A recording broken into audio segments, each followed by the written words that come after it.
Let's talk about gaining weight no matter what. Inflammation, digestion, fat loss, all of it.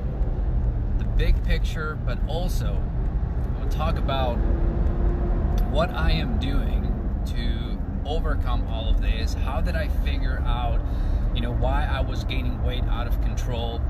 What did I start to do to basically reduce the amount of inflammation, which is really a huge component. And I'll premise this with this, that what I do is not so much for weight loss or fat loss necessarily. I just understand that if your body is accumulating body fat, for one, your body's not really accumulating body fat. What it's accumulating is toxicity. Second thing is that there is a difference between gaining weight, putting on body fat, and inflammation. And here's what I mean by that. Okay, as I share my journey, I want to share like all of my struggles, everything that I go through. And if you go back, say, gosh, when did this happen? About a month or two ago, I went out and I ate something, and I don't know, what was it exactly? Probably gluten. It was some sort of like gluten, I'm assuming, but something triggered an allergic reaction when I eat the wrong foods. Even though my body fat is to be, I can still experience inflammation with the wrong type of foods. And the way that looks for me is that my belly can actually blow up and expand. It just feels like someone is pumping air inside of me. And that's something different. I believe that a lot of people are experiencing that. There's just like this, blown up feeling that you get. And so that's more closely related to inflammation. And that's why I want to talk about this, today. So when I first started my journey, you have to understand that I used to eat pretty much everything and anything. And I never thought that food had anything to do with what I was going through, because I would go out to eat and I would see my friends, I would see my family basically eat the same foods, but they were not experiencing the same things that I was experiencing, right? And so for me to like think that it was food, that it was causing the problem, it was kind of like far-fetched. It was just not even a thought. Now, what I started to understand, and this is where you have to be intuitive with your body, and this is what my whole beer diet project is about, is that I started to understand that I was not able to digest food as well as other people. And this is why you see some people who can go out, they can eat as much bread as they want, they can eat as much gluten as they want, they can eat as much junk food as they want, and they're for the most part doing okay, seemingly okay. And because I don't think that is going to be ultimately healthy long term. And so anyways, what my journey, how my journey started, and what I started to do as I started to understand that, hey, I'm not digesting food properly. My biggest struggle was in digesting protein. So whenever I would eat protein, that's when I would really feel a lot of my symptoms. That's when I would feel a lot of my issues develop. And the way that it would be, it's like, okay, if I ate some sort of like protein, whether it was beef, chicken, or fish or whatever, I could just tell like my body would have such a hard time breaking it down. Like I would get like sharp stomach pains, my gut would be all bubbly, and I would just get like this kind of like, I don't know, like gas and bloating kind of feeling.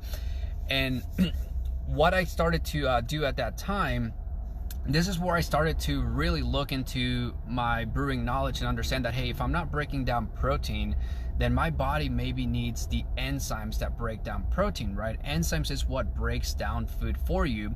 And so I knew that for protein, what breaks down protein is, there's protein digestive enzymes like bromelain, papain, and these are protein enzymes that you find in things like pineapple and papaya. And so just by adding, just this one little tweak to my diet, which was basically adding pineapple and papaya, was something that helped me break down protein, and that started to alleviate a lot of my issues when it comes to digesting protein. Now, that was just one step forward, right? That was just basically me making a little bit of progress with my health. However, this wasn't exactly the end all be all, because I started to realize that I had a bigger problem other than digestion, other than digesting proteins. And the bigger problem was basically that I started to understand that, hey, my gut flora is messed up, right? To me, the definition of an autoimmune condition basically means that you either don't have the right bacteria, the right probiotics, and or you may have some sort of bad bacteria, whether it's yeast, bad like yeast albicans, yeast candida, basically what they call yeast overgrowth, bad bacteria, parasites, fungus, some sort of virus or something like that. That's basically what I realized. Okay, I have that, and one of them was yeast overgrowth. Now, again, I started to go back through my brewing knowledge, and I started to understand that, okay, if I have yeast overgrowth, then the one way that I know of to control yeast overgrowth is by controlling their food source. And as a home brewer, this is what I know. The way that I would make beers, I would take sugar from barley or wheat, and I would feed that to yeast, because yeast eats sugar and turn it into beer. And so if I know that yeast eats sugar, what I started to do with my diet was I started to remove sugar from my diet. So on one hand, I'm sitting here thinking, okay, pineapple and papaya help me break down protein, but pineapple and papaya have sugar. So I can't be feeding myself sugar, because that's going to make my yeast overgrowth problem worse. And so I needed to find kind of like a, some sort of like a middle ground, I guess, if you will. And this is where I started to do my probiotics, with the understanding that, probiotics, fermenting pineapple and papaya, what I was doing was I'm essentially feeding good bacteria, probiotics, to the pineapple and papaya, which have sugar. So the probiotics go in and they eat up all of the sugar, but all of the enzymes that pineapple and papaya have, they're still available to me. So now I'm essentially eating quote unquote sugarless pineapple and papaya, and that's essentially me putting those enzymes into my body to help my body break down proteins, and at the same time not feeding myself sugar. So I'm reducing my yeast overgrowth, and I am essentially helping my body break down protein, right? And so this is basically what my journey has been all along, and I've shown this, I've demonstrated this in my live video since I started. I mean, I have everything documented since I first started this last summer, and you can see my progression, right? And so everything that I have been doing has been essentially me trying to figure out, how do I improve digestion, not just for protein but also carbohydrates, right? I just talked about carbohydrates the last couple of days, where if you take starches, starch turns into sugar, right? Digestion and fermentation is really just a continuation of that digestive process. You can take starch like barley or wheat, and if you feed that to some sort of probiotic, it's going to digest it, right? That's fermentation. If you ferment dough, that's what they call sourdough, and it's a different fermentation than if you are to make beer, but it's essentially the same, similar process. So those were like two areas. Now the third area, and this is the one that I believe needs to be given the most amount of focus, is fat digestion. Okay, this is the other area where a lot of people struggle, which is that they cannot digest fats properly. And not even that, they're also not eating the right fats. A lot of people that I come across, the reason why they're struggling with brain fog, with their bodies being so toxic and gaining weight, is because they're eating a lot of polyunsaturated fats, a lot of them coming from vegetable oils, and that basically in time can actually make it so that you can't digest fats properly. And the reason why this is important, the reason why this was like a huge breakthrough for me, and it's the reason why I have been on a ketogenic diet, right now plant-based. I'm about to make the transition to go from a plant-based ketogenic to ketogenic, where it's going to be basically more meat-based ketogenic. The reason why I've been doing this ketogenic diet is because for hormone production, one of the most important things that you have to pay attention to is your vitamins A, D, E, and K. And these are fat-soluble vitamins. Fat-soluble vitamins basically means that you need to be able to digest fats properly. And digesting fats is very different than digesting starches. It's very different than digesting proteins. But ultimately, at the end of the day, regardless of what your diet seems to be, what you're essentially looking at is you're essentially looking at your gut, and you're looking at what's the gut flora that you have in your gut. So to bring this home, I had a question that was asked about, okay, I'm trying to lose weight. I'm eating, I'm gonna say quote unquote right, as best as I can at least. I've done things like intermittent fasting. I've done things like doing the green juices. Some of the things that I do, what's the missing piece? Well, the missing piece is this. There's different areas or levels, I guess, steps that you want to pay attention to. So number one would be food. What are the foods that you are eating? Number two is, once you take care of the quality of foods, once you are making sure that you're eating high quality foods, the second step is, are you preparing these foods right? Meaning, are you getting the enzymes, the probiotics that are helping you digest these foods? Second thing, or I should say third thing after that is, if you are doing those things and you're still not gaining weight, the biggest issue, the biggest hurdle that you're going to have to overcome, and it's what I am going through personally, so don't think that this is like an overnight thing. The thing that is going to be the most difficult thing to overcome is restructuring your gut flora, is knowing that even if you're eating the right foods, it's the gut flora, it's whatever lives in your gut that is really ultimately going to determine what you're going to do with that food. If you're going to be able to digest it, to break it down, and to absorb the nutrients out of it, right? So that's basically what the missing piece is that you have to go in and restructure your gut flora. And so my process, the way that I have been doing this, over time, is basically the process that I shared during Hormone Bootcamp, which was these phases of boost your energy. Then after that, you go into detoxing. And when you detox, that's when you're essentially cleaning out your gut, and you're creating essentially a blank slate for you to go in and basically restructure your gut flora, right? This is actually the exact phase that I am on right now.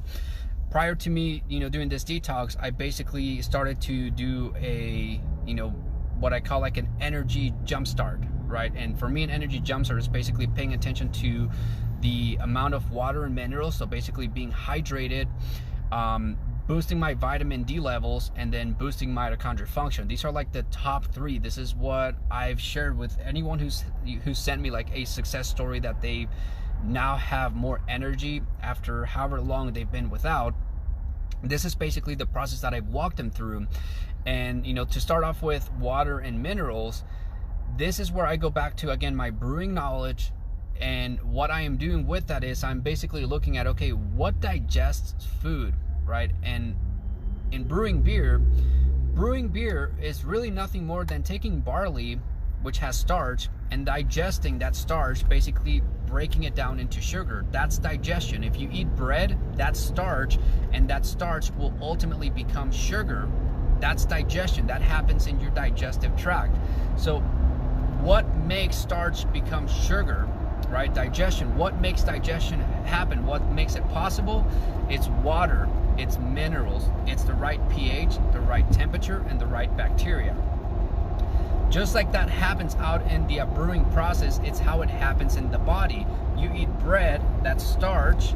So as long as you have water, minerals, the right pH, the right temperature, and then the right bacteria, then you're going to be able to break down that starch into sugar. Protein, same thing. how do you take protein and break it down?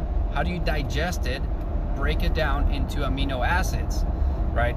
Brewing beer is the same thing. Barley has protein, and that protein, we have to break it down into amino acids. And that digestion, that breaking down process, it's the same thing. You need water, you need minerals, you need pH, you need the right temperature, and you need the right bacteria. Now, here's the difference though, between starch and sugar. Hold on a second. So between starch and sugar, between starch and protein. So starch requires a more alkaline pH.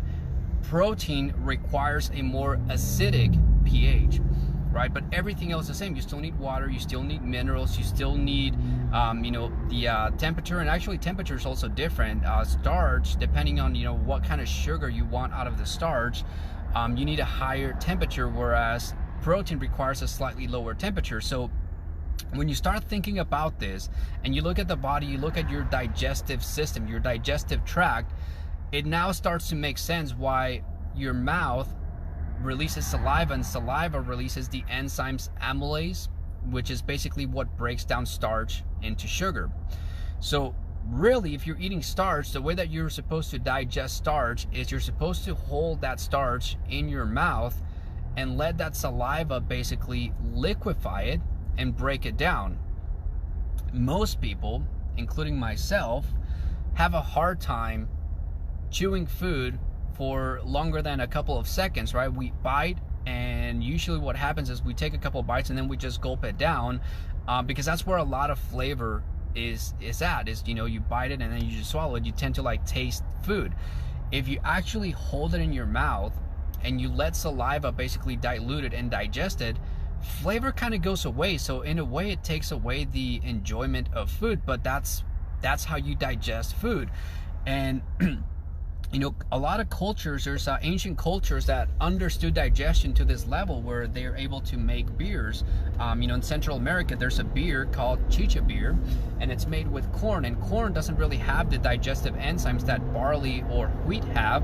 And so instead of following the traditional, the more common brewing process of just adding water and minerals to these grains like barley and wheat, what this culture that would make beer out of corn, the way that they would do it is they would take, they would make a little like this dough ball, I guess, of corn. They will put it in their mouth, and they will let their amylase enzyme from their saliva basically digest it and break it down, and then use those enzymes to basically finish the brewing process. When you're brewing with barley or wheat, you don't have to do that, because barley and wheat have that amylase enzyme that breaks down starch into sugar, right? But it's the same exact process.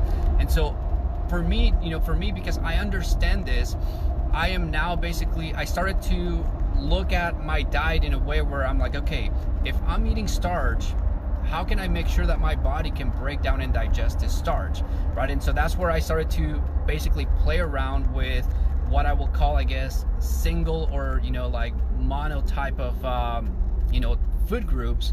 And that's one of the reasons why my diet as of late has been just like a plant-based ketogenic, where I'm just sticking to one food group, plant-based, and not even, and more specifically than that, basically making it more ketogenic, because I'm trying to make sure that my body can digest fats. My next experiment is going to go from digesting plant-based fats like coconut oil, avocado oils, hemp seeds, oils, into more of an animal-based type of fats, because I want to make sure that my body can digest all of it. And so this is basically what my journey has been about. This is what I'm trying to teach through Beer Diet Projects, is trying to help you understand that in order for your body to digest food properly, you got to be well hydrated.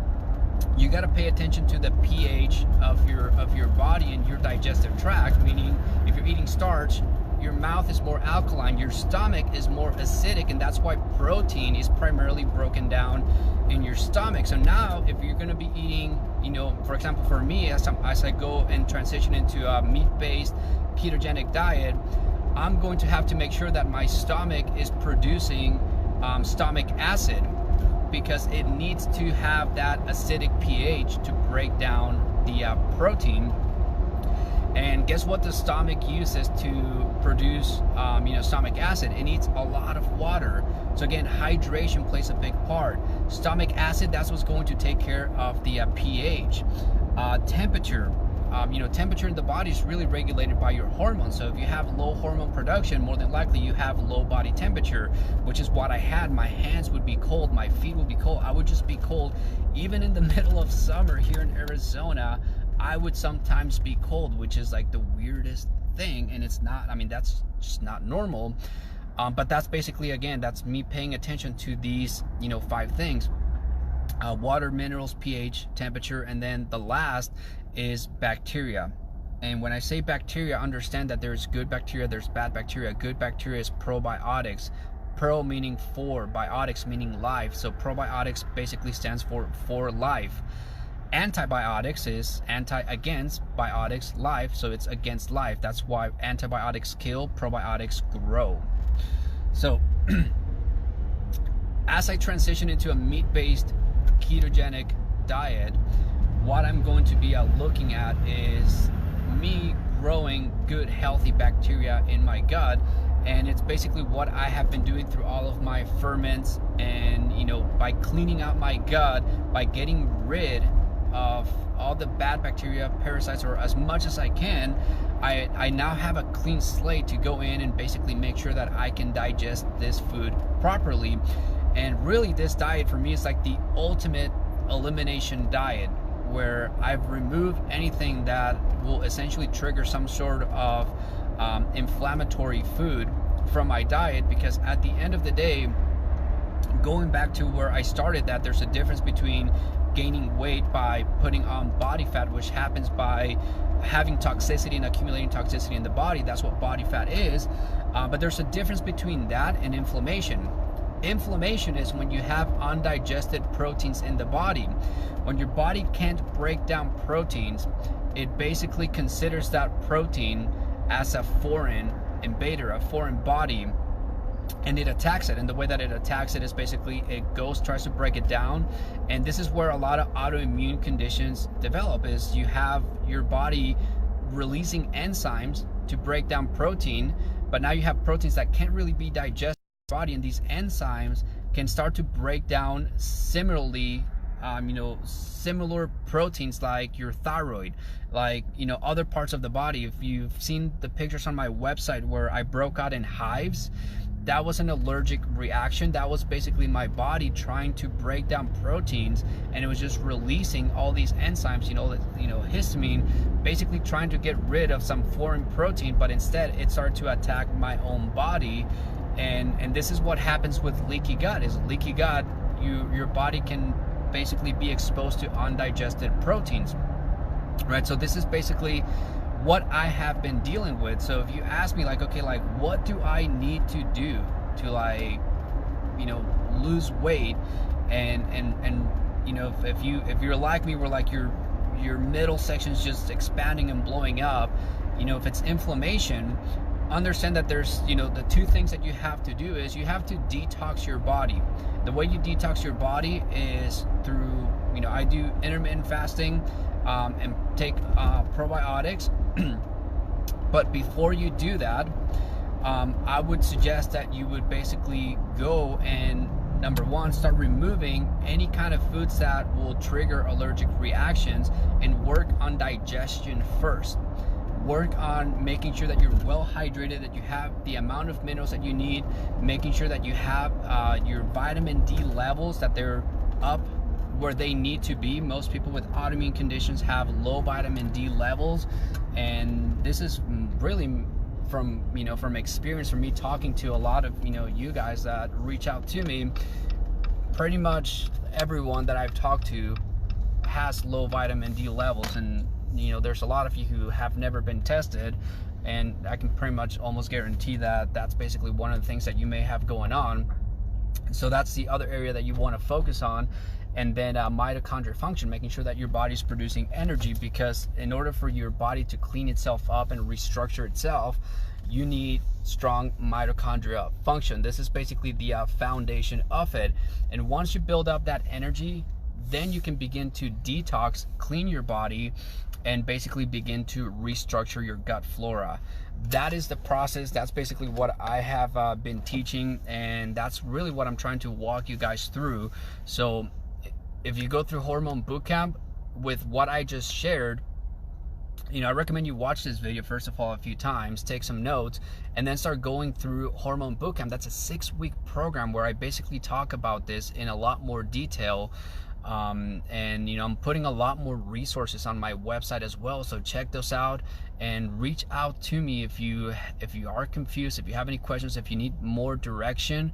You know, feel free to reach out to me. So anyways, I have to get going, but hopefully this video was you know, give you a lot of the answers that you were looking for, and I hope to see you guys later. See ya.